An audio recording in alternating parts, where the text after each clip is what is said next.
É um momento de celebração. Vivemos um momento em que, assim, quando o movimento da dança se move, se organiza para propiciar esse espaço de aglutinação, é para a gente estar criando nesse período uma reflexão, né, entre todos os envolvidos, né, daquilo que, assim, em termos de dança e arte e cultura, quando pensamos na precarização, que modos de operar e que possibilidades, outras de existências, podemos sublinhar, né, para criar uma permanência mais efetiva das nossas estéticas e percebendo que essas estéticas, elas não estão isoladas desse mundo, né? Cada argumentação estética é uma forma de expandir nossas conexões de estar neste mundo, né? Então, a gente queria só alertar para a gente, uma celebração de estarmos juntos, mas não é festa, né? É o momento da gente olhar e ver, assim, que outras existências a gente consegue estabelecer nesses encontros, e por isso não é à toa que a gente está organizando uma série de encontros temáticos para ver se a gente sai dessa ocupação mais forte e organizado.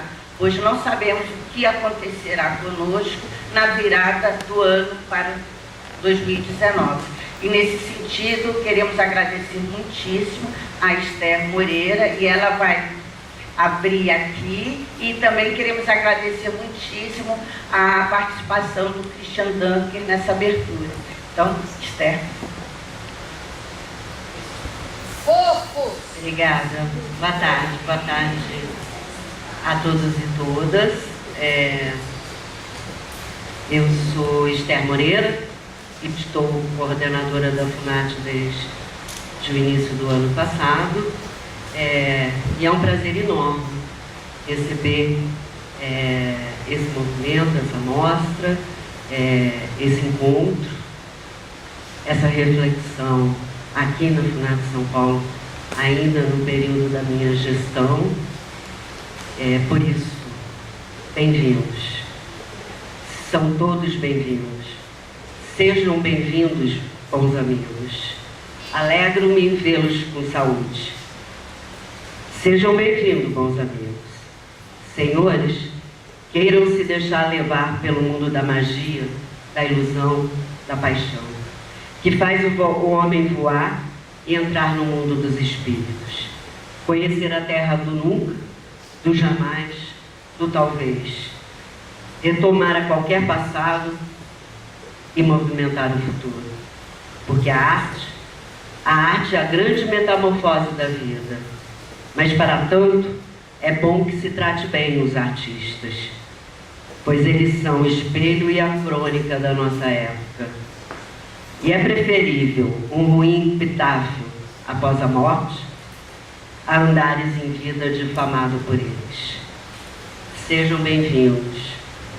Este texto é inspirado em uma cena da chegada dos atores em Hamlet, de Shakespeare, ato 2, cena 2, e foi adaptado pela grande atriz Norma Geraldi.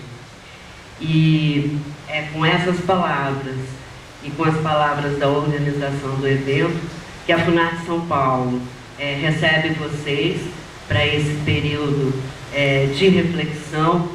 Quando ela me agradeceu, eu acho que aqui ninguém tem que agradecer a ninguém, nem vocês a mim, nem a FUNAT. A FUNAT está simplesmente cumprindo a sua missão, estabelecida no ano de 1975, enquanto uma fundação nacional, em 1977, enquanto um espaço aqui em São Paulo para as artes. Em plena ditadura militar, no início do que foi chamado Abertura, a FUNAT foi fundada e recebeu aqui em 1977 uma grande guerreira, uma grande produtora, Lulu Librandi, que nós tivemos a honra de nomear esses galpões em homenagem a ela nos 40 anos da FUNAT São Paulo no ano passado, e que fez desse espaço o que a gente só tem tentado manter junto com artistas, companhias e público, como um espaço de arte, de cultura e de verdade cidadã. O que a gente compartilha muito com vocês nesse momento é o grande desejo de que juntos possamos construir discursos, plataformas e lutas que compartilhem com o restante da nossa comunidade, com o restante da nossa população, o que de fato é a arte e a cultura na construção de um país.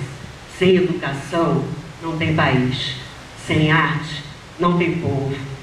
E acho que a gente está vivendo um retrato de país que exige de cada um de nós nesse momento um posicionamento, e um posicionamento que una interesses comuns e que não divida arte, cultura e artistas.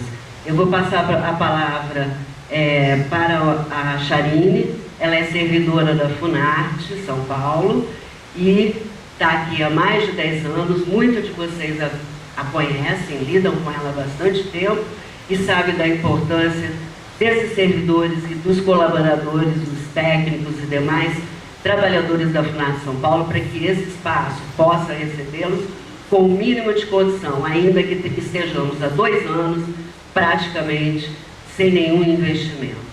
Vou passar para ela, porque eu acho que ela tem palavras também importantes para dizer para vocês. Sem eles, a FUNARTE São Paulo não existe.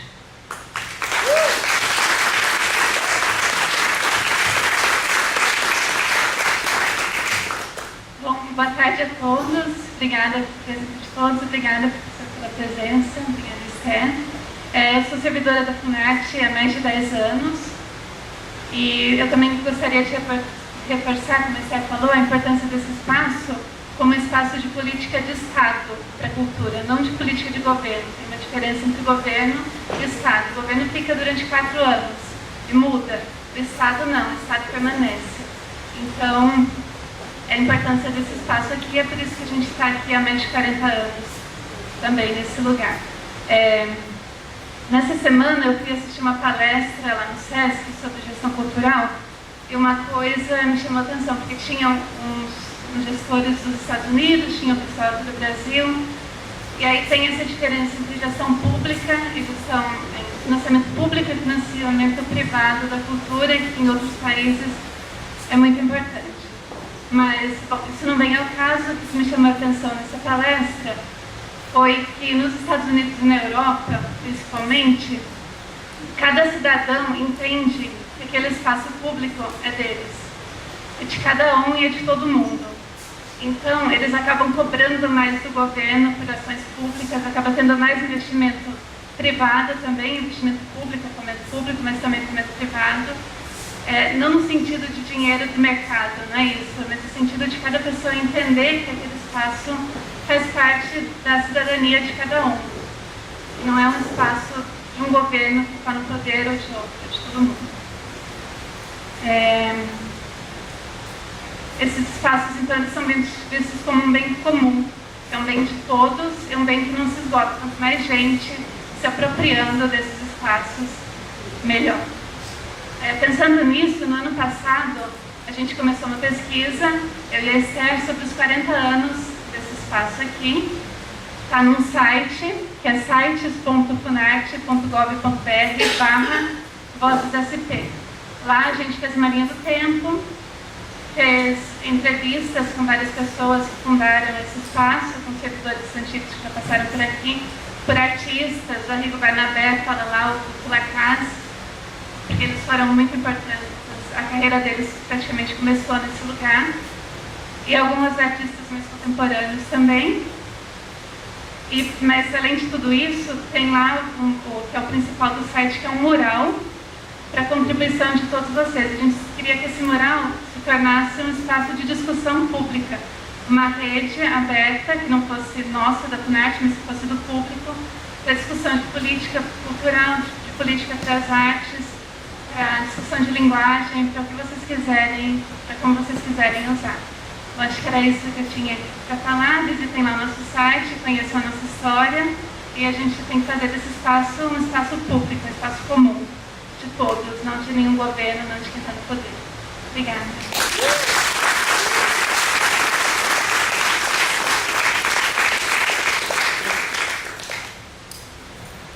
Gente, um prazer, uma honra estar com vocês nesse momento,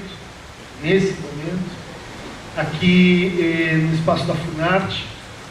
Eu queria começar falando um pouco do que esse termo evoca para mim, Funarte, mais especificamente o que essa palavra significava nos anos 80, né? Momento que começou a pôr em marcha uma espécie de redemocratização institucional do país, momento em que culminou na Constituição de 88, Constituição cidadã, momento em que a gente começou a sair das salas de aula. A gente aprendia dentro das salas de aula. Até que a Funarte inventou, não sei exatamente como, porque uma coisa que eram os ciclos de conversa, de debate, que aconteciam no MASP, né? Sobre a supervisão e a curadoria do Adalto Novaes. E foram eventos inesquecíveis, não só pela qualidade das pessoas que ali falaram, né? Mas pela experiência que aquilo representou para a minha geração. Ou seja, de que era possível estar fora das classes, né? Da escola, da universidade, os lugares onde a gente espera que tenha uma transmissão mais ou menos disciplinar do saber. A gente ia para um espaço que a gente sentia que era público. E a gente encontrava pessoas, assim, heterogêneas. Pessoas que não eram da sua área, da sua disciplina, pessoas mais ou menos como a gente está aqui, né? Psicologia, dança, né? E a gente sentia que o mundo de repente ficava maior, né? E, de fato, esses ciclos, a olhar, a ética, os sentidos da paixão, eles se transformaram em livros que a gente avidamente, assim, estudava, né? Eram livros caros, gordos, assim, e que eram livros que tinham um valor, assim, diferente, porque a gente tinha visto eles acontecerem, né? Dança que se move, livro que se move. A gente tinha visto a pessoa falar, depois aparecia o livro, e daí você tinha lá o produto, né, desse processo. Foi muito importante, né? Desde então, quando a gente ouve falar em Funarte, a gente traz uma história, né, que agora está justamente em risco, né? Não só pela precarização da própria instituição Funarte, mas pelo que ela simboliza e representa. Eu acabo de voltar de uma conferência em Porto Alegre, e era uma conferência mais ou menos específica sobre psicanálise, e que foi assim completamente transformada por um acontecimento, né, que eu quero dividir com vocês, um acontecimento numa escola de classe média alta, né, de Porto Alegre, em que os alunos, em função do ocorrido, decidem simplesmente, né, num determinado dia, vestir preto. Né, quer dizer, alterar, né, a forma, o colorido dos seus corpos no interior de um cotidiano escolar. Né. E acontece uma manifestação simples, né, alunos assim, de ensino fundamental e médio, sem maiores consequências, sem baderna, sem bagunça, né? Só que os pais não admitem. Os pais precisam de explicação de onde está vindo isso. Os pais invadem a escola, invadem a biblioteca, pegam os livros de sociologia, de filosofia, de psicologia e queimam os livros. Queimam os livros. Pessoas que podiam estar assim, nessa sala, que não tem um déficit cognitivo, civilizatório, educacional, formal. Mas pessoas que queimam livros. Isso tem um lado assim, que a gente pode entender como pirotécnico, exibicionista, né? Aquela dança da vitória, aquele exagero, né? Que a gente compreende quando as pessoas saem de si, começam a funcionar em estado de massa, e daí quando a realidade se transforma, elas precisam de mais oponentes, de mais inimigos, para continuar vamos dizer assim, naquele funcionamento barbárico. Né? Tudo bem, tem esse momento assim espetacular da coisa, mas me parece que é um exemplo do que a gente está enfrentando. Né? Um exemplo de, ao mesmo tempo, excesso e falta de precariedade. Eu parabenizo o pessoal que pensa que se move, escolher essa palavra, né, precariedade, para nos reunir, porque ela me parece a síntese das duas tarefas que a gente tem pela frente, talvez três, porque a primeira é se fazer a pergunta assim, tudo bem, genérica, mas profundamente individual também. Como é que a gente deixou isso acontecer? Qual foi a parte de cada um de nós nisso? A gente não faz essa pergunta, pelo menos do ponto de vista da psicanálise, a gente não faz essa pergunta do ponto de vista da culpa, né? Quer dizer, quem que errou? Mas a gente faz essa pergunta porque ela é uma pergunta que faz a gente se transformar, se bem feita. Ela é uma pergunta que vale a pena se a gente tem como horizonte a implicação e a responsabilidade e não a culpa. E de fato, a gente agora, bom, cada um, espero que na meia hora seguinte a gente possa discutir essa provocação, queria ouvir vocês, mas eu, por minha conta, digo, foi muita leniência, foi muita confiança, vamos dizer assim, de que isso tudo era umas peças de teatro no mau sentido do teatro, né? Da farsa mal feita, de que isso era muito tosco para acontecer, isso era muito precário.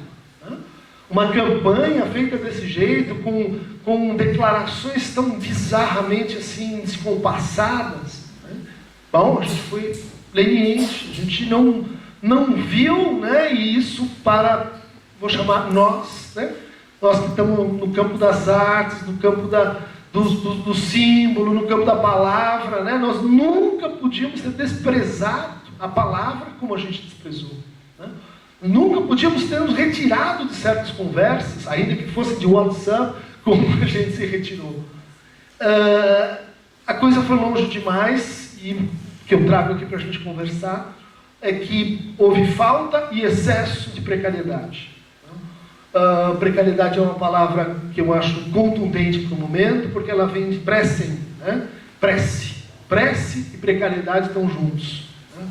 Precariedade tem que ver, na sua origem assim, etimológica, com uma certa teologia, né? Mas que não deixa de ter uma relação assim, com a arte, pelo menos a arte moderna, lá no sentido Baudelaire, de uma contingência, de uma imprevisibilidade, de algo que pode ou não se dar, algo que não é simples execução de um programa, né, de um conjunto de teses e que daí você aplica e chega ali no produto. A precariedade tem que ver com a lógica do encontro, né, a lógica do reconhecimento de alguma vulnerabilidade, a lógica da criação enquanto algo que se move sem um destino pré-fixado e definido. Ou seja, o que a gente está assistindo é, num certo sentido, impossibilidade de aceitar a precariedade. Tá? Impossibilidade de aceitar que o meu filho, que é a extensão da minha pessoa, que é aquela pessoa que eu controlo, domino e espero que ele age como eu vou agir, ele veste uma camisa preta. Precário, né? Ela me contraria, ele não é um espelho, enfim, dos meus valores e etc. Falta precariedade. Boa parte do que está acontecendo é uma insegurança maltratada, uma insegurança com declínio social, com uma impossibilidade de ler situações complexas, impossibilidade de pensar numa situação que não seja, vamos dizer assim, por dominação e apropriação dos processos, dos meios, dos fins e dos materiais. Ou seja, é preciso mais precariedade. É preciso inventar uma política que leve em conta a precariedade. E acho que é isso que de alguma forma está acontecendo. Isso eu acho assim, uma coisa muito legal, muito interessante, né? Nas últimas semanas, antes do segundo turno, eu vi as pessoas abrirem suas casas, eu vi as pessoas comuns falarem, precisamos fazer alguma coisa. Eu nunca pensei que íamos chegar nesse ponto. Então agora, você conhece alguém que dá para a gente fazer alguma coisa? Ou seja, inclusive o Elinão. O Elinão foi um movimento muito interessante, entre outras coisas, porque ele subvertia na sua origem a lógica do eles e nós. Tá? Ou seja, não precisamos saber quem que é nós, só precisamos saber que ele não, que isso não. Tá? O nós é efeito dessa colocação. Bom, isso foi revertido, isso também foi instrumentalizado em negação da precariedade, né? Isso também foi revertido em vocês podem ser feministas, então a gente pode ser machista. Vocês podem lutar pela inclusão dos negros, então eu também posso lutar pelos direitos dos brancos. Ou seja, existe uma lógica, né, reversiva que não consegue tolerar a existência da precariedade, da diferença, da iniquidade, da desigualdade. Por quê? Ela está, de certa forma, contaminada por uma ilusão judiciária, uma ilusão judicialista, uma ilusão securitária. Ou seja, a gente consegue, então, controlar todos os passos, meu filho não vai cair nas mãos dos comunistas. Meu filho não vai ser objeto desse que, enfim, está destruindo a juventude, que é professor de história. Né? Como diz meu amigo Vladimir Safatli, o mundo está virando de ponta cabeça, nós estamos tomando um vareio de bola, e o problema é o professor de história. Ele que está corrompendo a juventude. Né? De certa forma, a gente está sendo posto nesse lugar. Né? Bom, mas eu disse que, então, falta precariedade, a gente precisa, de certa maneira, fazer disso um meio de vida, né? Fazer disso algo que produza subjetividades menos dominantes em relação a si mesmas, subjetividades capazes de experimentar, portanto, a diferença, a alteridade, a incerteza, a insegurança. Né? Mas eu disse também que a gente precisa olhar para o outro lado da precariedade. A gente precisa fazer essas duas coisas ao mesmo tempo. Né? E o outro lado da precariedade é a precariedade que é produzida por esse novo sistema, vamos chamar assim. Né? Um novo sistema que para alguns tem um nome, né? Chama-se neoliberalismo. Então a gente tem de um lado a batalha moral, né? Os discursos, né? O ataque à cultura. E aí, minha resposta é, nós vamos ter que educar esse povo, gente. É simples assim. Pode parecer autoritário, um retorno, vamos dizer assim, a uma ideia mais elementar, mas vai ter que ser assim. Um por um, senta aqui que eu vou te explicar. Se não explicar, nós vamos inventar um jeito de que você se transforme pela palavra. Vamos ter que inventar esse jeito. Eu passo de novo para o outro lado. Né? O lado em que a precariedade ela é produzida metodicamente. O lado em que a gente tem milhões de pessoas entrando numa relação, por exemplo, com o trabalho, que a gente chama de precariado.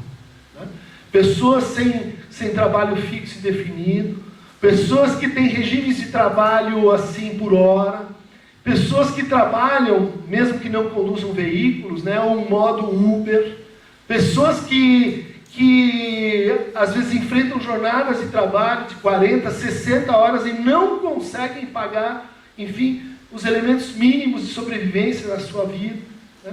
Ou educação, ou cultura, ou nada que não seja a própria reposição daquela forma de vida. Ou seja, essa produção calculada, né, da precarização, ela está em curso. Ela está em curso na reforma da Previdência, né, que segue o modelo chileno, ou seja, cada um por si, né, cada um poupando e fazendo as suas reservas, e as grandes companhias que gerem isso por todos. E ao final, o que a gente vai ter? Né? Se a gente segue o caso chileno, a gente vai ter uma população de idosos precarizados, de pessoas que se suicidam em massa porque não são capazes do mínimo para a sua sobrevivência. O golpe dentro do golpe é esse.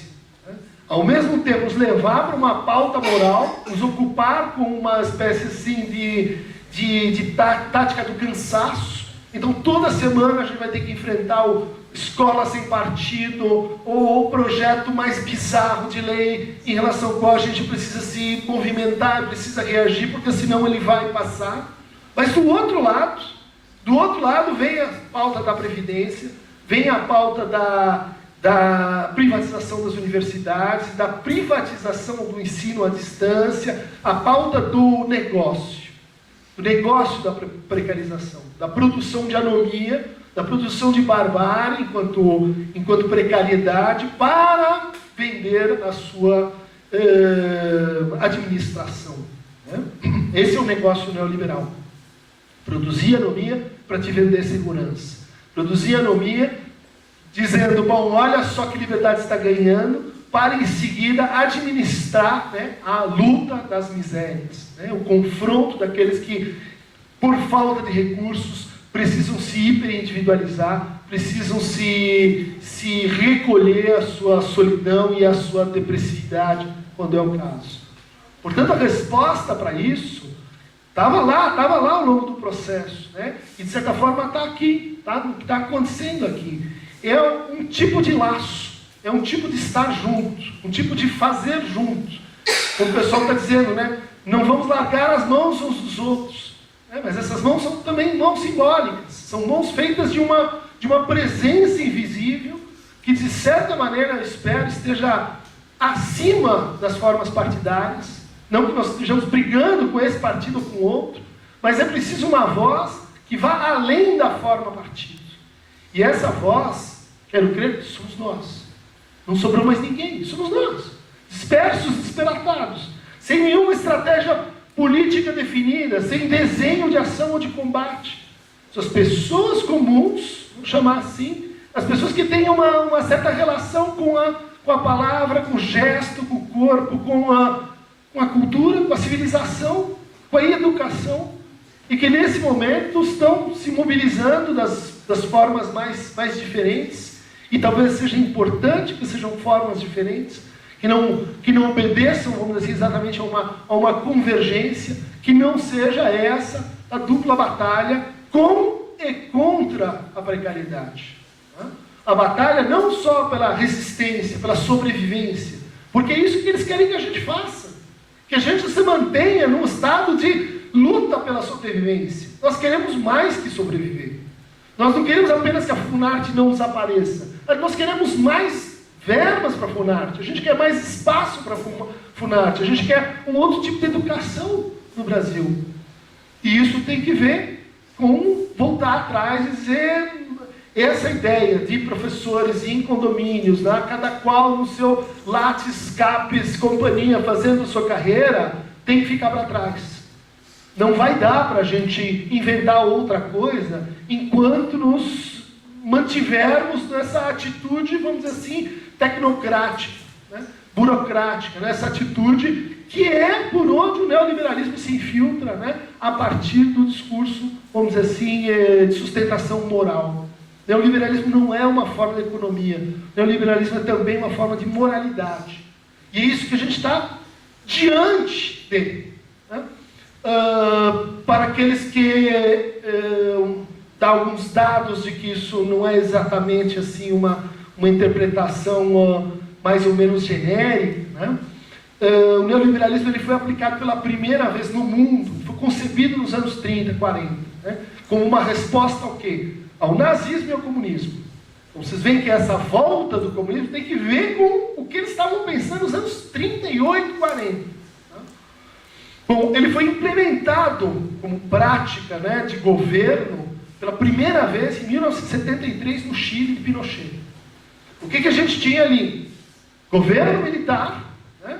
Ou seja, a mão pesada, né, da força, da lei de um lado, e do outro lado, uma renovação completa da cultura chilena, da cultura universitária chilena, que se privatizou completamente e que recebeu entre seus professores, naquele momento, os estudantes, né, ex-estudantes, que foram estudar em Chicago, porque estavam fugindo do regime do Allende, e que o Pinochet chamou de volta.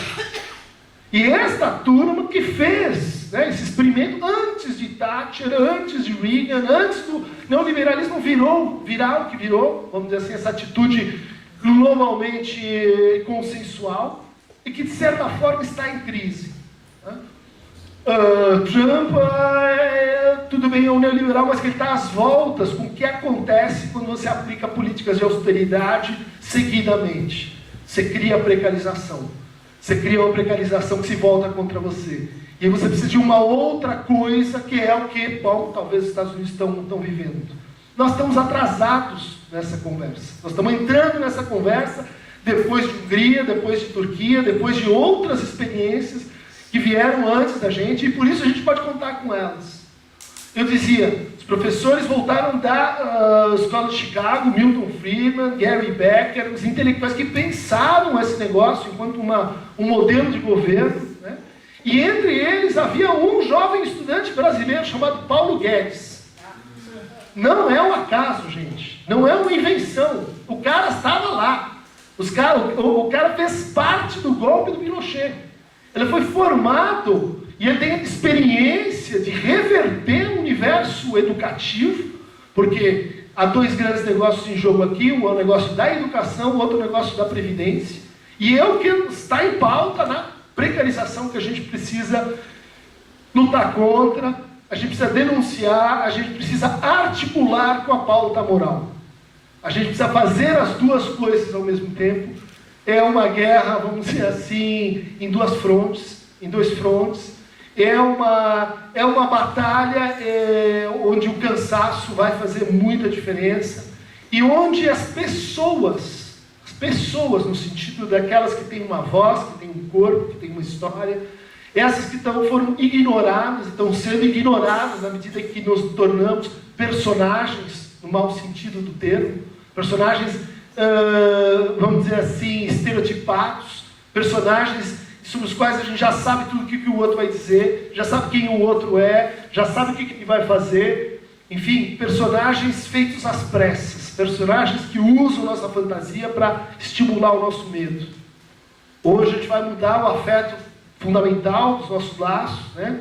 Não mais o medo, não mais o ódio, mas talvez a coragem, talvez a solidariedade. Hoje a gente vai perder. Como que a gente faz isso? Volto de novo, né? Isso pode ser feito pela recuperação de algumas experiências de precariedade. Da precariedade da arte, da precariedade do corpo, da precariedade da palavra, da precariedade como método, não como efeito. Da precariedade como uma maneira de dizer, não como um efeito de uma máquina de moer carne humana. Eu acho que está dito aí algumas palavras, estão ditas aí algumas palavras, né? Agora eu queria ouvir vocês para a gente poder realmente conversar. Obrigado, Helena. Obrigado a vocês pelo banco de escola.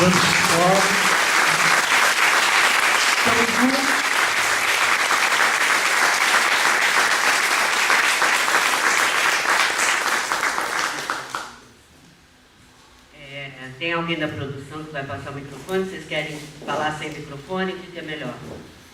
Para gravar é melhor. Para gravar é melhor o microfone.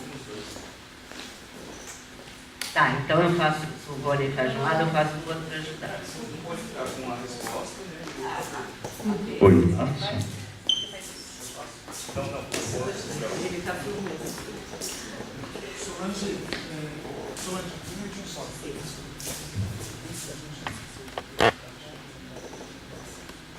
E aí abre a discussão. Boa tarde, pessoal. A gente, falha técnica, a gente esqueceu de apresentar Christian Dunker. Psicanalista, psicólogo, professor e escritor, notabilizou-se pela renovação do pensamento de Jacques Lacan a partir das ideias da filosofia social crítica, de antropologia pós-estruturalista e das ciências da linguagem. Uau, obrigado. Parece chique, mas precário. Bom, aproveito então para, em nome do Dança Se Move, agradecer a tua presença, a tua fala, assim como da Esther e da Charlene também. E aproveitando até que eu estou com o microfone para falar mais uma vez do grande carinho que eu tenho por esse espaço e por essa sala que tem o nome Sala René Gumiel. E que René Gumiel nos inspire e nos fortaleça e nos dê a devida coragem para enfrentar o que vem pela frente e juntos. Alguém quer? Dentro do que você trouxe, Cristiano, fiquei pensando muitas coisas, mas vou sublinhar só duas. É curioso essa queimação dos livros dessa escola, né, em Porto Alegre, porque me veio a lembrança de uma série de momentos que pontuais no mundo histórico, quando está havendo opressão, sempre tem um momento da queima dos livros. Eu fiquei lembrando na Argentina, Chile, Hitler, né? Então, que é esquecer, é um rito que volta e meia ele vem para que esqueçamos, isso é para ser esquecido, né? E junto a isso eu fiquei pensando nessa questão do pensamento neoliberal, porque na verdade assim, é algo que vai se construindo em cima de crises, que há crises que são crises, né? Agora, há crises que são crises criadas, né? E eu acho que muito do que você trouxe que eu fico pensando no nosso contexto aqui, como que a gente pode ficar atento para estar percebendo nas crises que nos são apontadas, quais são aquelas que estão sendo construídas e orquestradas para nos movermos numa direção e não em outra, né? Então, acho que é importante esse alerta para nós, que não é que a gente vai estar, voltando de novo à questão do movimento A Dança Se Move Ocupa, da gente estar pensando que estratégias diante desse panorama que se desponta, e que muito, porque a Previdência, assim, quem vem estudando, a gente sabe que não deveria ser, não é um problema nesse momento. A Petrobras nunca teve em crise. Então, na verdade, criam-se as crises para chegar aí, vamos ter que fazer ações drásticas. Então, é um modo de nos calarmos, né? Então, não sei, queria que você pudesse comentar sobre a crise que é criada para criar crise e eu manipular essa crise. Uma sugestão, será que na habilidade das duas questões aí responde? Mais alguém? Mais alguém? Eu fiquei bem quieta com a sua pergunta no início, quando você falou nunca deveríamos ter desprezado tanto a palavra. Porque eu fico pensando que a gente está vivendo uma desconfiança às avessas. Antigamente, numa eleição, a gente ficava falando assim, será que ele vai fazer tudo que ele promete? E nessa a gente falava, não, mas ele não vai fazer tudo que ele promete. Para mim, isso é o mais curioso desse momento, como a gente começou a fazer esse movimento às avessas. Então, a palavra, a desconfiança é tamanha no ser humano e na palavra que perdeu o crédito, que a gente não acredita nela. Então, ok, beleza, isso não vai acontecer. Então, isso me chamou bastante atenção, assim. Mais alguém?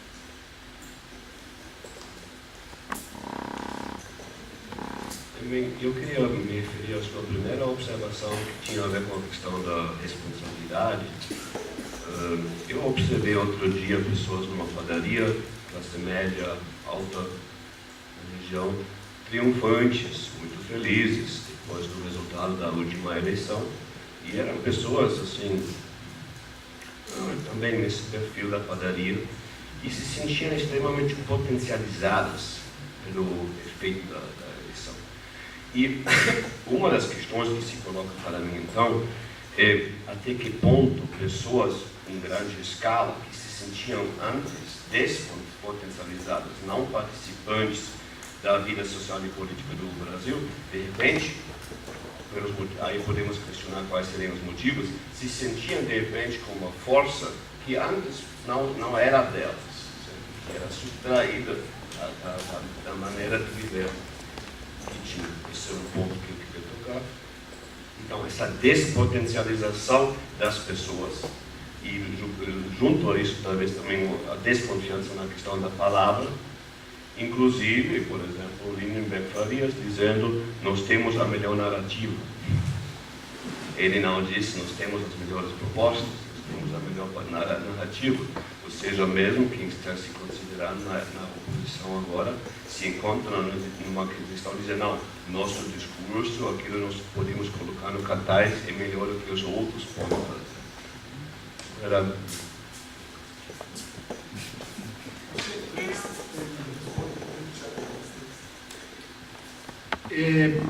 Esse efeito, né, de que de repente a conversa se tornou uma espécie de anti-conversa entre anti-personagens rumo a um anti-programa, em que de fato nada de substancial foi colocado em cima da mesa, ou pelo menos parece que isso não teve muita valência no nosso processo decisório. Essa foi uma eleição muito anômala, né, para padrões brasileiros. Foi muito diferente. Ou seja, não basta a gente recorrer aos esquemas tradicionais de que as pessoas têm dificuldade para interpretar o Brasil, elas se sentem distantes do poder, os partidos são tidos como, vamos dizer assim, entidades fantasmáticas que manipulam os nossos interesses, né, e os políticos são todos eles corruptos. Essas teses, elas continuam valendo, mas a gente teve elementos realmente novos, né, para mudar completamente o processo decisório a ponto, né, de chegar onde chegamos. Entre esses elementos, a gente reputa assim como importante e por isso insisto na ideia de um novo processo civilizatório em curso no Brasil. A gente teve a inclusão de muitas pessoas novas na conversa. 32 milhões a 40 milhões, depende de quem dá o dado, né, de pessoas se moveu da miséria para a pobreza, né, e da pobreza para a classe média trabalhadora, para a classe média precarizada. Essas pessoas que têm, então, um trabalho como telefonista, como um call center, que vendem produtos de beleza, que têm um trabalho mais ou menos sazonal, mas que é um grande avanço para aquela família, para aquela pessoa ter dado esse passo, né? A gente, se acostumou a ver isso do ponto de vista da conquista, né? Puxa, a gente deu um passo para frente, mas a gente não mediu as consequências desse movimento. Análogo durante esse tempo, a gente teve cotas, a gente teve o processo de inclusão nas escolas, né, e que a gente sentiu como um processo assim, econômico e jurídico, né, com consequências, claro, para o debate político, mas é um processo econômico e jurídico. O que está acontecendo? Eu dou aula na USP, né, com as pessoas que justa e legitimamente entraram no curso, né, ou por cota, ou por um sistema de ação afirmativa. Elas estão convivendo com outras pessoas de classe alta e média sem nenhuma mediação. Sem que os professores, sem que a gente tenha pensado o que você faz quando você expõe as pessoas a uma nova diferença. Então, um grupo chega e diz assim: passei as minhas férias em Paris, e o outro grupo diz: olha, não vai dar para citar Descartes porque eu não falo francês. Isso está acontecendo. A gente pode dizer, a natureza marca. O tempo, uma hora, vai produzir, enfim, aquilo que a gente quer, né, que é a potência positiva da diversidade. Mas a gente não cuidou disso. A gente não cuidou desses milhões de pessoas que entraram no debate, e entraram no debate político, né, pela via de dois sistemas de duas plataformas eletrônicas que, por exemplo, tornam o nosso caso diferente do caso americano, que é o Facebook e Twitter e WhatsApp. Quer dizer, o WhatsApp é uma plataforma fechada, você não entra ali, é uma plataforma de pequenas comunidades.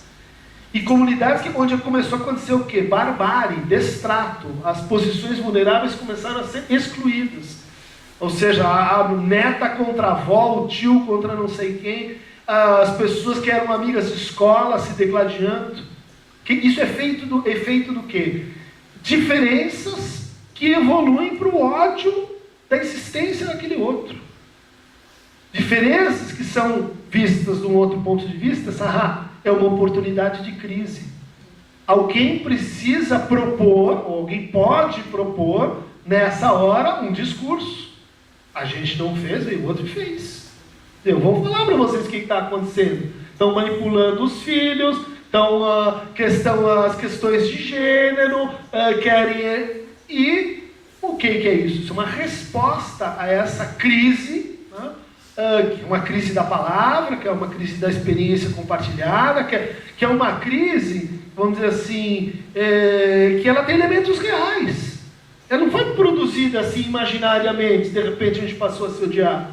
Ela foi produzida por um espaço em que agora a gente tem 40 milhões de novas pessoas que têm que opinar sobre política. Com que formação? Vocês tiveram? Eu tive o SPB e Educação Moral e Cívica. Daí eu cheguei na universidade, tive estudo de problemas brasileiros. Falar em política é um negócio meio assim proibido. Agora há pouco estava falando da Funarte, era um escândalo. Você ia lá e eles falavam a palavra política. Eles diziam, olha, eles estão lá, estão usando essa palavra, o que significa exatamente isso? Ou seja, por um motivo, primeiro, ditadura militar, por outro motivo, alguém vai fazer, mas uma hora acontece, não se fez formação política alguma nesse país. Não tem política para isso, política pública para formação política. E daí você chega num momento de agudo conflito.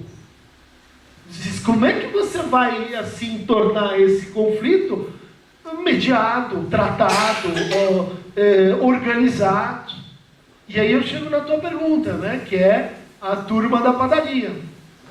A turma da padaria estava vivendo isso de um ponto de vista muito peculiar. Um ponto de vista que tem um marco estético, né? Que é quando a Ana Mulaerte fez aquele filme Que Horas Ela Volta. Né? Mais especificamente a hora, não sei se vocês lembram desse filme, em que a Janete entrou na FAO e o Fabinho não. Peraí. Que a Janete tivesse entrado, tudo bem, a gente gosta, mas o Fabinho não. O Fabinho não entrou. E isto é conflito aberto. Isto é... E as pessoas no aeroporto que não é mais aquele, e a minha rua, e os meus signos de consumo, e os meus padrões de entendimento do que é a arte, do que é a boa escola, tudo isso passou a ser o quê? Ameaçado. O maior medo, bom, isso é clássico, né? Da classe média é cair. Cair. Não sei exatamente para onde, mas são vidas em estado de não posso cair, e não posso parecer que estou caindo. E de repente se criou um ambiente favorável e um discurso que se aproveita disso e diz, está havendo uma crise e você vai cair. E você, se isso continuar assim, o Fabinho não vai entrar nem esse ano, nem no outro ano, nem nenhum ano. Daí a turma do andar de cima diz, tudo bem, eu mando para Harvard, Yale ou Stanford.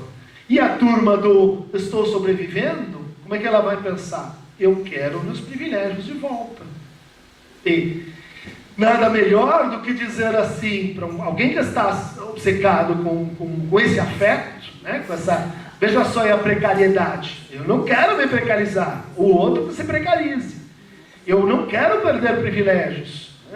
E no fundo, o que a gente teria aí é uma longa conversa sobre privilégios. Mas se a gente encurta a conversa, ela vira, é meu ou não é meu?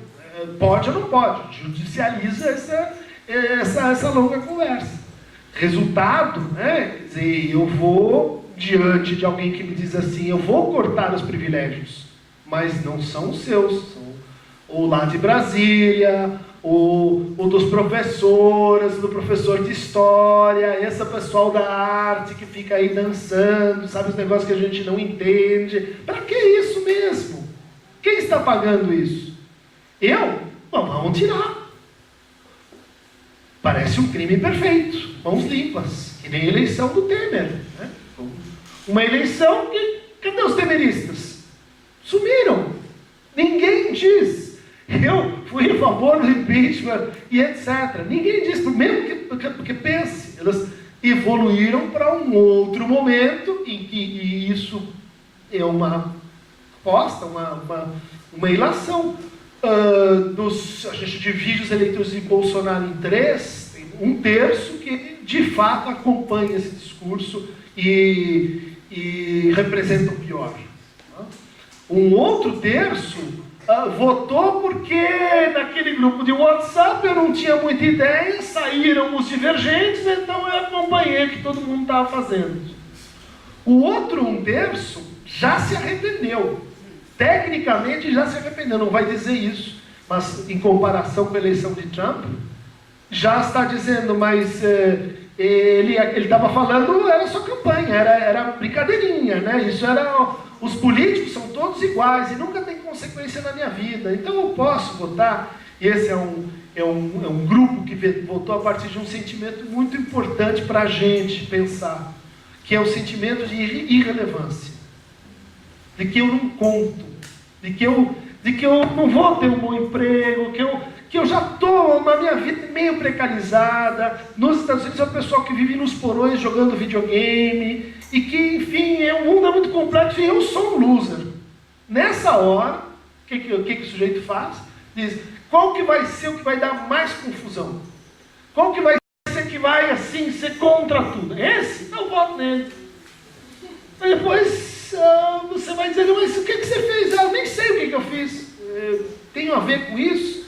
Voltamos no tema da responsabilidade, né? Da ideia de alguma implicação com seus atos futuros.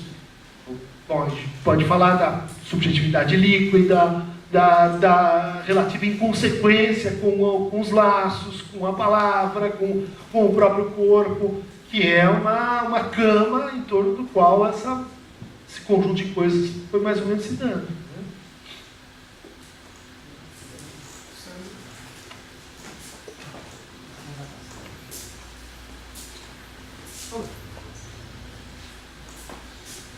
Olá. Eu estava em Porto Alegre, cheguei hoje, depois de se apresentar lá, e lá eu encontrei o Rui Moreira. O Rui Moreira é um grande artista da dança, né, brasileira, e teve uma presença marcante, me corrijam se eu esquecer de alguma coisa, o Fórum Nacional da Dança, foi membro do Colégio Setorial de Dança e foi um dos articuladores da PNA, Plano Nacional das Artes, no último ano do governo da Dilma. E ele foi um dos articuladores da dança, então ele articulou a norte, sul, leste, oeste do Brasil, né? Então ele andou pelos estados tentando ouvir as demandas da dança, de todas as demandas, né, necessárias, que são pulsantes. E infelizmente a coisa foi abortada, foi sacrificada, e a gente se encontrou lá. E ele, ouvindo a tua primeira fala, ele me lembrou de uma situação que aconteceu lá no CRD, eu acho que foi em 2016, naquele encontro sul-americano e encontro nacional dos gestores de dança. E que lá, eu tinha me esquecido disso já, mas ele me lembrou que lá teve um momento que a gente falou em criar um ministério, porque a gente já sentia que isso iria acontecer, um ministério paralelo das artes. E aí ele me lembrou, e aí eu disse que a gente ia ter esse encontro, que eu iria trazer isso aqui, né? E que eu acho que poderia ser maravilhoso. E aí eu gostaria de saber o que você acha disso. A ideia é genial! Genial! Você não viu o conceito, os desdobramentos, mas é exatamente isso que a gente precisa. Porque, por um lado, isso dá uma forma que parasita uma forma institucional, né? Quer dizer, é um ministério, né? Então tem as pessoas, a gente tem um ponto de encontro, tem uma pauta, você pode imaginar uma coisa assim. Por outro lado, eu estou entendendo que é um ministério que no fundo é uma comunidade, né? É uma expressão de uma comunidade que todo mundo pode falar, qualquer um pode ter voz e voto, e esse tipo de movimento, de articulação, que a gente absolutamente precisa e que eu estou vendo acontecer em outras áreas, né? Cada grupo profissional, às vezes grupo etário, grupo, enfim, ligado a um território, às vezes a uma forma de sofrimento comum, estão inspirando coisas que, vamos dizer assim, encaixam-se perfeitamente nisso. Para a gente, talvez fosse uma ideia, assim, uma ideia aí, mas pensando mais na pesquisa, a experiência que aconteceu na Eslovênia, um pouco antes da separação da Iugoslávia, e um grupo, que era um grupo de grupos artísticos, chamado Neue Slowenische Kunst, nova arte eslovena, nova cultura eslovena. E esses caras, eles começaram a juntar desde banda de rock, grupo de dança de rua, skatistas, começaram a fazer esse papel de um ministério mesmo. E isso evoluiu para um Estado. Eles criaram um Estado. É um Estado no tempo, não é um Estado no espaço. Um Estado que vendia passaportes. Eu conheci gente, fui lá, que tinha um passaporte desse Estado, que era uma forma de o quê? De você dar dinheiro, concorrer para a causa e etc. Então, assim, estou dando um exemplo de como isso é factível. Isso não é só uma ideia, dá para fazer. E se for nossa vontade, tomara que aconteça. Eu queria, na verdade, nem sei se é uma pergunta, mas é só uma... elucubrando junto aqui esses vários pensamentos, porque você fez a pergunta inicial, né? Por que estamos aqui, o que cada um de nós...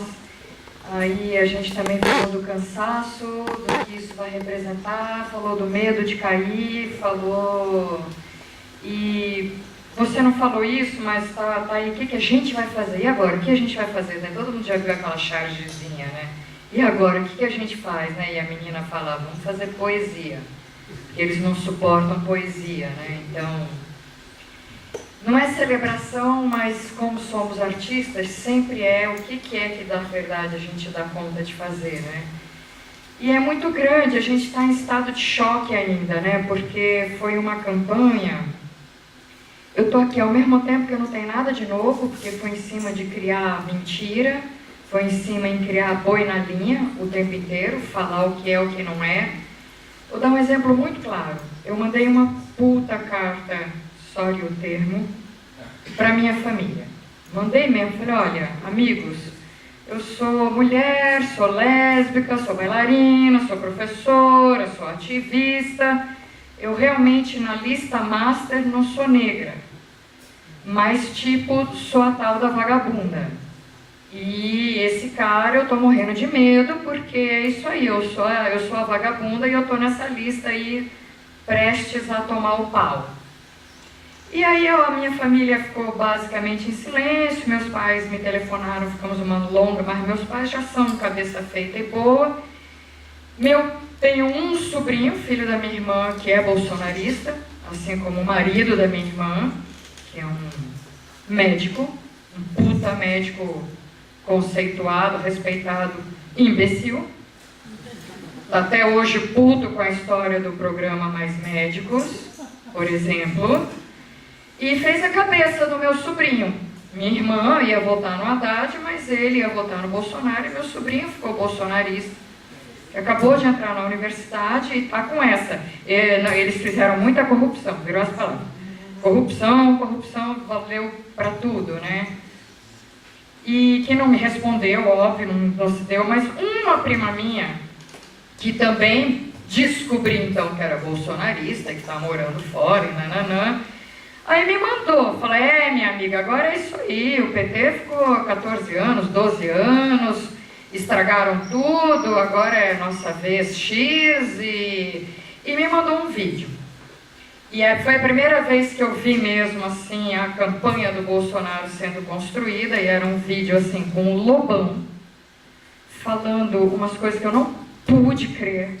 Era realmente assim, não dava para crer que um artista daquele naipe estava falando aquilo, e era uma ojeriza com Gil, Caetano, Chico, Jaguar, aquela coisa carioca.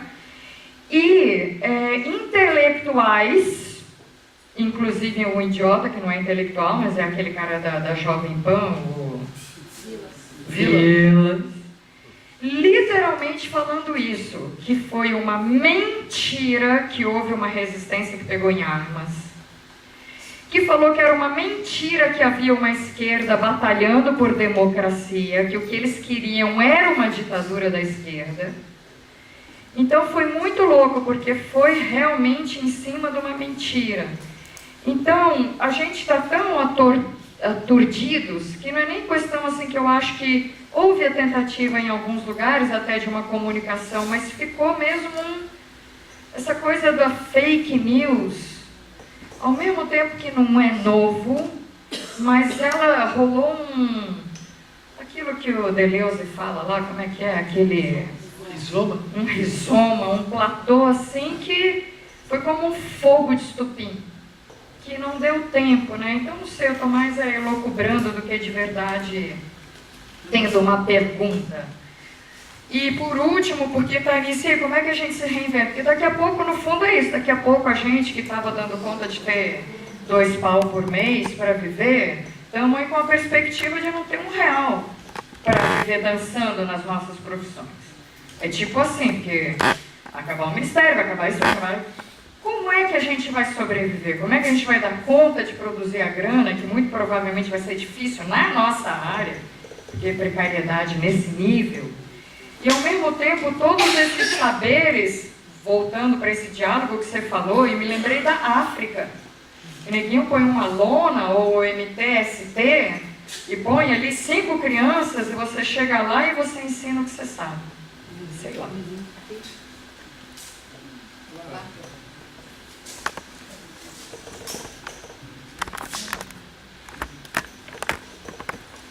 Olá, meu nome é Fernanda. Peço desculpas porque eu cheguei um pouco atrasada porque eu me atrapalhei com o horário e era 4:03, peço desculpas. Mas acho que eu vou perguntar, você realmente pode detalhar mais, imagino que você não detalhou tanto antes de eu chegar. E pegando o momento que você falou sobre a necessidade de educar as pessoas, você disse, senta aqui que eu vou te explicar, mas pensando também em toda a precariedade que você falou, e nesse campo minado que a gente está vivendo, eu queria pedir para você detalhar um pouco mais, até contar da sua experiência, se você tem, de como você está conseguindo acessar as pessoas e conversar com as pessoas e estabelecer um mínimo de possibilidade de sair dessas falsas polarizações. E aí eu queria só fazer uma pontuação para você também comentar dentro desse tema. Pensando na classe intelectual e artística, que somos nós que estamos aqui, eu acho que, longe de mim, também querer responsabilizar todo o cenário que acontece em nossas falhas da esquerda, mas tentando pensar um pouco onde a gente também pode ter falhado e acabado ficando muito na nossa bolha, e como a gente pode furar essa bolha no atual estado de coisas em que isso já foi aproveitado muito pelo outro lado. Eu queria comentar um episódio muito rápido para você dar a sua opinião. Eu lembro que quando teve o episódio do tal do Peladão do Mano, né, que ficou famoso dessa forma, como ele chama? Isso. Toda aquela coisa horrorosa que foi feita com ele pelo Frota e tudo, eu fiquei pensando muito como nas redes sociais, né, na minha bolha, o que eu vi foi comentários de que, nossa, como as pessoas são ignorantes, elas não sabem a diferença entre arte e pedofilia e tal, e não sei o quê. E a gente vai muitas vezes por esse lugar da ignorância do esclarecimento, e que o lugar do esclarecimento tem que levar o esclarecimento para a ignorância, e acho que isso pode cair num lugar um pouco complicado, que faz parte do processo que a gente está vivendo também. E eu fiquei pensando uma coisa também naquele episódio. Por um lado, se você for pegar a gênese da performance, a performance tem uma ruptura do campo institucional da arte em direção à vida real, ou ao cotidiano, ou algum tipo de subversão, de ação direta. Então, no fundo, será que todas aquelas pessoas chocadas e horrorizadas são tão ignorantes assim? Será que a gente é tão esclarecido assim sobre a gente mesmo, o que a gente está fazendo? E o que é que a gente está fazendo? E se você puder dar mais algumas dicas sobre formação de público, pensando na classe da dança, como encontrar o caminho no meio desse campo minado, né? Pegando um pouco aí o viés da última colocação, eu gostaria, uma coisa que me preocupou bastante, eu trabalhei 10 anos no Grupo Nós do Morro, no Morro do Vidigal. O Grupo Nós do Morro teve um impacto muito forte, né, a formação de artistas numa comunidade relativamente pequena, fica ao lado da Rocinha, que é a maior comunidade, eu acho que do país, né, e ao mesmo tempo a gente presenciou a entrada da igreja evangélica na comunidade e o impacto que isso teve. E essa igreja é presente nessas novas forças que estão entrando no poder. Então eu acho que aí também entra na questão moral, nessa discussão. Perfeito, acho que vou tentar juntar aqui as colocações em torno do, vamos dizer assim, o que as coisas significam no registro de quem é reflexo da cultura, que é profissional da cultura, que tem e que tem que fazer, vamos dizer assim, exploração dos limites da crítica e que formou muito corretamente uma objeção à verticalização hierárquica do saber. Quer dizer, a gente se deu conta de que isso concorria para manter zonas de exclusão cultural, concorria para deixar as pessoas mais distantes da gente, subvalorizava saberes populares, reificava a posição do intelectual como um erudito, né, que, enfim, deveria dar as cartas e dizer como é que o mundo funciona. A gente fez uma crítica onde a psicanálise teve um papel nisso, a teoria de gênero teve um papel nisso, o pós-marxismo teve um papel nisso, a teoria pós-colonial teve um papel nisso, a teoria da desconstrução, Deleuze, muita gente concorreu para a gente, vamos dizer assim, dar esse passo. Só que a gente não levou em conta que existem outras pessoas. Existem outras pessoas que vão olhar para isso e dizer, era o que eu estava precisando. Era o que eu estava precisando para dizer, bom, se tem uma valorização dos saberes assim, múltiplos, por que não inventar uma história do Brasil em que não houve uma ditadura militar, foi um movimento só. Em que, enfim, essa história de que teve desaparecidos e tal, essa história que você está contando, eu posso contar outra? Posso. Esse negócio de intelectual, bom, eu posso gostar do Olavo de Carvalho, do Vila, enfim, por que não? Quer dizer, é um uso, né, de um consenso crítico, né, para destruir aquilo que era o espírito da crítica. Né? E a gente fica indefeso diante disso. Assim como o cara que escuta alguém dizer, você pode ser feminista? Tá bom, então eu também posso ser machista. Você diz, não pode, não é a mesma coisa. Mas aí, peraí, você não falou que valia, né, igual para todo mundo, que todo mundo podia ter a sua voz, etc. A gente acabou confundindo, ou na verdade assim, se deixando um pouco vulnerável para essa manipulação, para mentira. Vai dizer, olha, a gente quer a pluralidade de voz, diversidade no espaço público, mas a gente não quer mentira. O mesmo vale para... Eu tive em comunidades de periferia falando, e aí a conversa é feia, sobre a teologia da prosperidade, o neopentecostalismo, e as pessoas diziam para a gente, vocês abandonaram a gente. Falaram, vocês não conversam mais com a gente, vocês só dizem que a gente pode falar o que a gente quiser. Tá bom, então agora a gente está falando o que a gente quiser. E eu falei, teve um capítulo aqui que foi perdido. Né? Então, o cara faz hermenêutica bíblica dizendo coisas do arco da velha, que o cara que tem a mínima formação vai dizer, você está sendo enganado. Mas essa posição, né, que é a posição que tem uma enunciação terrível lá no passado, e que a gente queria combater, a gente se demitiu dela. Não vou dizer para uma pessoa que você está sendo enganado, porque é sua fé, sua crença, seu ponto de vista. Só que você está sendo enganado. E agora a gente percebeu que a coisa foi longe demais. Enganaram de fato, não era o jogo democrático que é. Bom, então você vai apresentar a sua hermenêutica bíblica, eu vou apresentar a minha e a gente vai construir uma forma de religiosidade mais coletiva. Não. É a sua contra a minha. Se você quer fazer a sua desse jeito, eu vou livre e empreender. Né? Isso tem que ver com a chegada do neoliberalismo nas comunidades periféricas. Eu vou livre e empreender a minha fé para que ela dê resultados e que eu ganhe o meu carro Audi na próxima semana. Porque Deus vai me fazer. Está acontecendo, gente. De alguma forma, eu estou dizendo assim, a gente vai fazer a crítica da crítica para conseguir, talvez nessa hora, não fazer nada. Pensar, olhar para a história e meditar um pouco, porque a gente está sendo convocado a reagir. O jogo é esse. Vamos continuar reagindo, até cansar, até morrer de correr pela pista.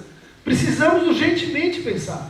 Pensar, sim, onde que é sensível, que a gente pode alterar, que a gente pode mudar, inclusive fazer assim, a crítica da nossa leniência com partidos com os quais a gente é mais ou menos simpático.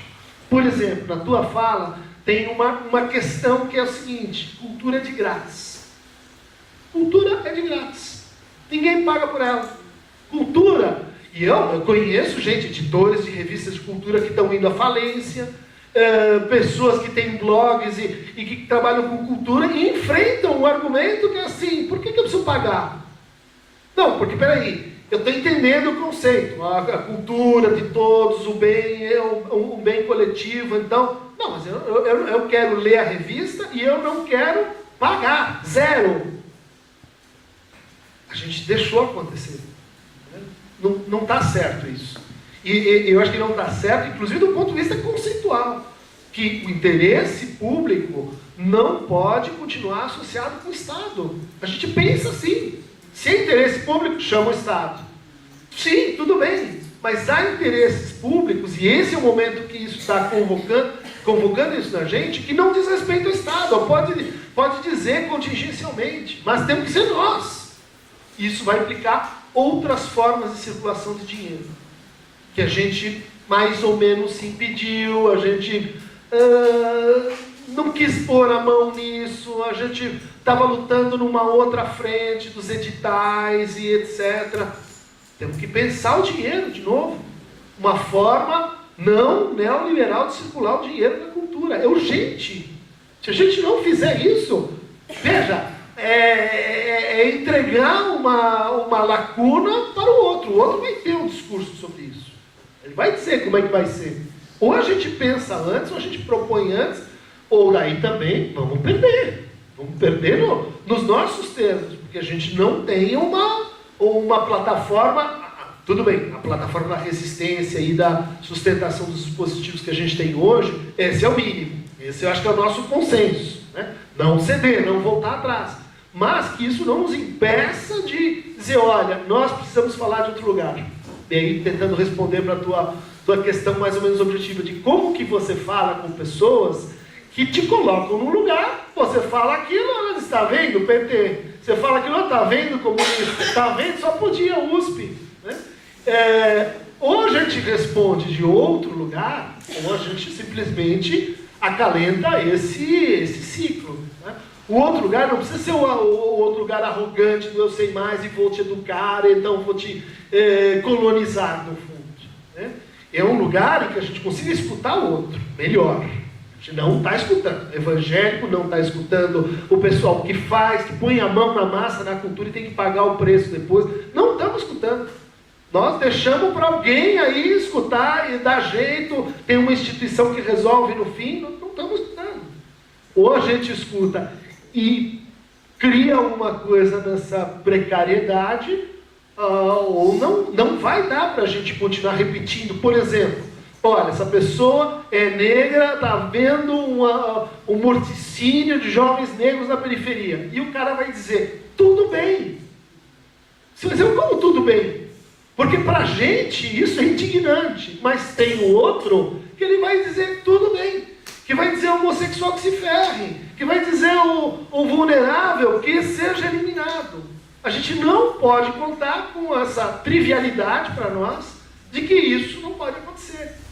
Nós temos que dizer isso de outra maneira. Tem toda a questão mesmo da ilegalidade também, porque eu estou vendo que a coisa andou num tal nível que a gente não está falando da ilegalidade das coisas, na verdade, desde o impeachment. E tudo isso é tão louco porque a gente está vivendo uma coisa que é totalmente ilegal. E de repente já andou tanto e tão rápido que a gente está falando dessa eleição como se ela tivesse ocorrido dentro da normalidade. Como se não fosse fora da lei você falar mentira histórica. Ou realmente criar fatos mentirosos. E da própria ilegalidade do impeachment. Então isso é muito louco, porque a coisa foi tão assim que a gente não está nem concebendo. Pessoal, nesse sentido, os juristas estão se organizando num Ministério da Justiça paralelo.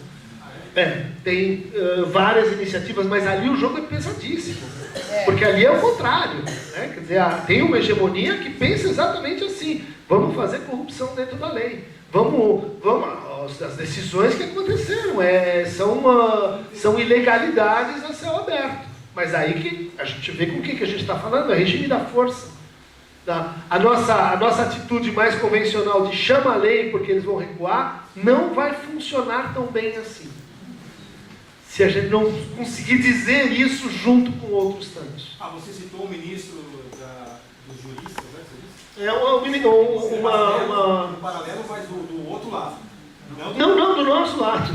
Do nosso, sim, porque só que eles são minoritários. Né? Isso. pessoal. Que é um grupo que está apanhando, mas está tentando fazer. Desculpa interromper, na verdade é mais por conta do seu horário. O Christian tem um horário já ultrapassado, é 16h40, o previsto era 16h30. Tudo isso é mesmo para estimular a nossa discussão, que ela continua ainda hoje, tá? A gente tem uma programação aí, daqui a pouco, a próxima, a Letícia Sequito vai fazer uma performance aqui para nós. E temos outras tantas atividades aqui. Vamos ter um momento, vamos continuar aqui ainda com esse microfone aberto para várias colocações e abrir essa discussão também. No entanto, a gente precisa se despedir do Christian, agradecer imensamente a tua participação, foi muito inspiradora, foi muito forte, foi muito instigadora também. Eu acho que tudo isso aqui, depois a gente te conta, que a gente vai discutir aqui. Muito obrigada. Foi muito legal, gostei muito das colocações, das ideias que surgiram. Eu acho que é assim mesmo que alguma coisa vai acontecer. Agora só sobrou nós, gente. Vamos lá, porque é nós. É nós, mano.